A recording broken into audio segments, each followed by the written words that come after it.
Hello, ATI parents. Welcome to a third installment of What's Happening at ATI, focused on social emotional learning. In this installment, I wanted to briefly share with you what we've learned this year by implementing some social emotional learning that you heard about in the first two installments. So, again, my name is Summer Brandon. I'm your school director. I use she, her pronouns, and you can reach me through my email or phone number available throughout the school day. If I miss you, I usually get right back to you. All right, so just as a reminder, or if you missed the first installments, SEL stands for social emotional learning, which is really a set of skills like self regulation, communication, relationship building and maintenance, and problem solving that help us overcome barriers or frustration on the way to try to accomplish something. It helps us build happier, connected lives, find success. They are sometimes referred to as soft skills.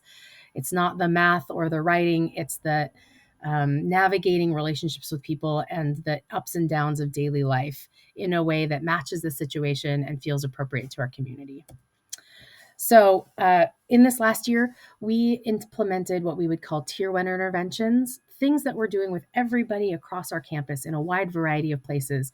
In particular, we implemented in most classes things like self-regulation practice, teaching breathing techniques, teaching students different ways to help regulate when they feel frustrated or anxious or they feel elevated. Things like taking a break, going outside, drawing, listening to a song. And that effort across the board is to try to impact the day-to-day experiences of students to help students stay engaged, be able to navigate a difficult situation or frustration effectively enough to be able to stay at school, stay learning, and have more opportunities to get support. So, one way we measured that success is with something we call home resets. So, if a student is at school and they are really having a tough time, they really struggle to stay regulated, meaning they aren't safe, they aren't able to communicate well with others, they aren't able to do work. That could be a blowout, that could be running away, that could be, there are lots of versions of not being safe or successful.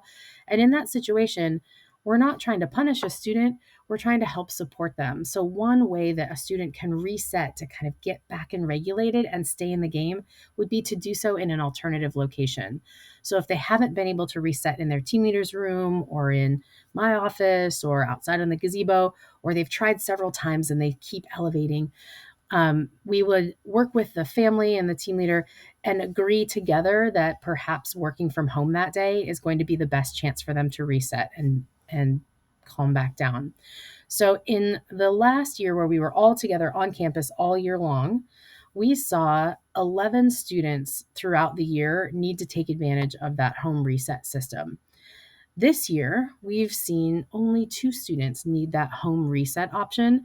We've seen a real significant increase in students' ability to reset and get back on track here with different strategies to self-regulate. So we're seeing the number of students who need to leave campus to re-regulate go down, which is really encouraging.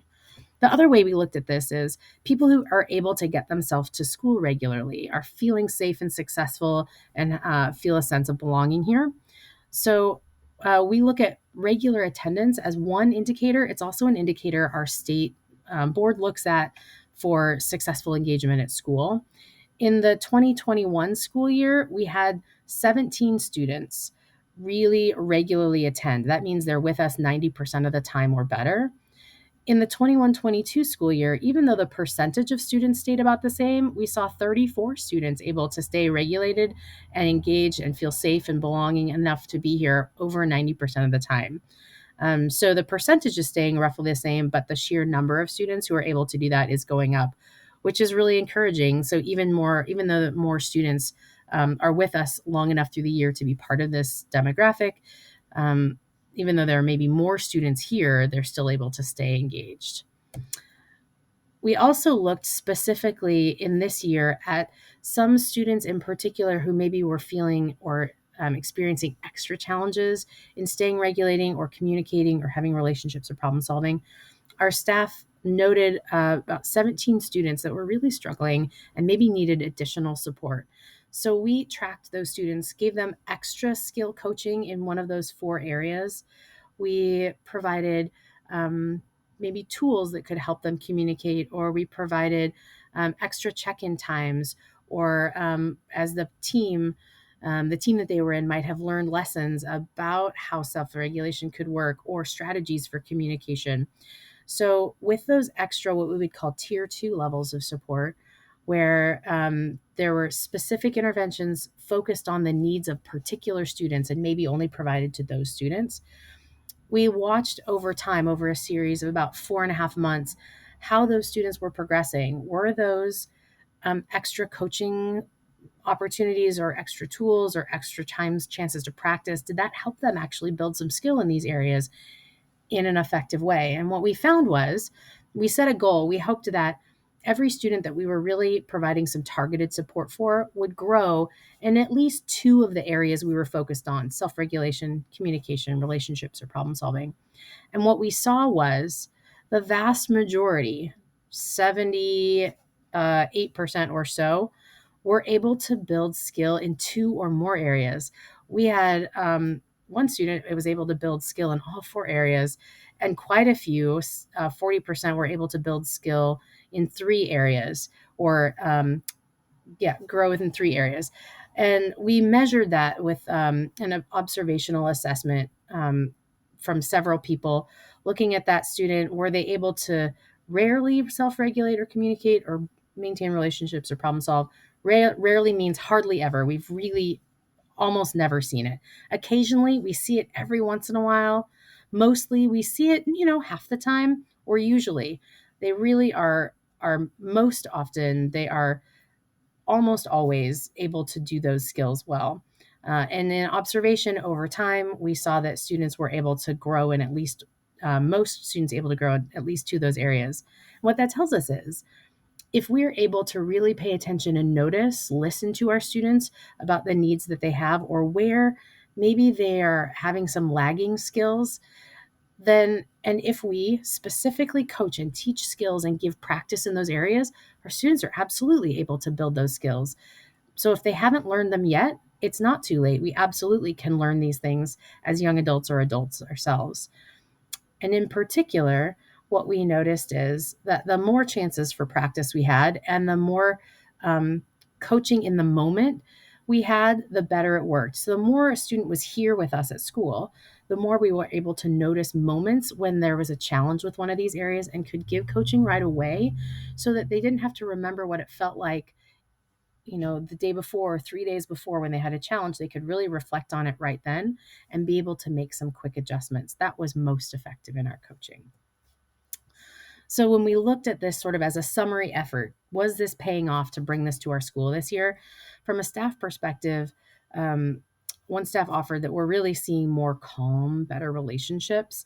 We're seeing students be able to withstand some frustration or failure or unpredictability a little bit better. They're able to stick in there and problem solve and be able to stay engaged without having a blow up or running away. It's not perfect, but we're really seeing growth, and that's encouraging because these are hard skills to learn and it's going to take time. So seeing growth tells us, even though we're not there yet, we're moving in the right direction, and that together we're able to do this really hard work. And from a student perspective, which ultimately is the most important feedback that we have, that one student who was interviewed shared that this year just feels a little bit more chill. We're not seeing what the student called people freaking out about little stuff as much, that we're able to get along better and that it feels better. And that's sort of the bottom line. When a student comes to school, we want it to feel safe. We want it to feel calm. We want it to feel predictable, and we want it to be a place where they can be themselves and focus on learning and not have to worry about all of the things that are going on, maybe outside of school or in the rest of their life for a little bit, that this is a place that they can really engage in and relax.